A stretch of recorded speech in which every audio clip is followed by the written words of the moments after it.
শিক্ষার্থীবৃন্দ, আশা করি তোমরা সবাই ভালো আছো। আজকের আলোচনা ষষ্ঠ শ্রেণী, বিষয় গণিত, শিরোনাম ভগ্নাংশের খেলা। প্রশ্ন নং 24। 5/3 বর্গমিটার রঙিন করতে 3/1 ডেসিলিটার রং লাগে। তাহলে 1 ডেসিলিটার রং দ্বারা কত বর্গমিটার রঙিন করা যাবে?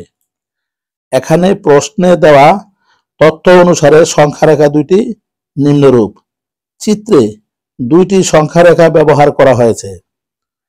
প্রথম সংখ্যারেখায় শূন্য থেকে ডানে সমান দূরে 3/1 ডেসিলিটার, 3/2 ডেসিলিটার, 3/3 বা 1 ডেসিলিটার চিহ্নিত করা হয়েছে। নিচের সংখ্যারেখাটিতে পূর্বের সমান দূরে প্রথম দাগে 5/3 বর্গমিটার, তৃতীয় দাগে কত বর্গমিটার হবে তা নির্ণয় করতে হবে। তাহলে প্রশ্নমতে মোট রঙিন অংশের ক্ষেত্রফল ভাগ মোট রঙের পরিমাণ সমান 1 ডেসিলিটার রঙে রঙিন অংশের ক্ষেত্রফল।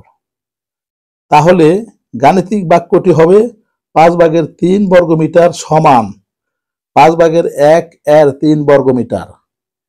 এখন এই গাণিতিক বাক্যটির উভয় দিকে 3/1 দ্বারা ভাগ করে পাই। সুতরাং 5/3 ভাগ 3/1 বর্গমিটার সমান 5/1 এর 3 ভাগ 3/1 বর্গমিটার। তাহলে দ্বিতীয় লাইনটি হবে 5/1 এর 3 গুণ 3 বর্গমিটার। এখানে 3 গুণ করলে গুণফল হবে 9। তাহলে তৃতীয় লাইনটি হবে 5/9 বর্গমিটার। সুতরাং 1 ডেসিলিটার রঙে রঙিন অংশের ক্ষেত্রফল 5/9 বর্গমিটার। উত্তর 5/9 বর্গমিটার। ধন্যবাদ সকলকে।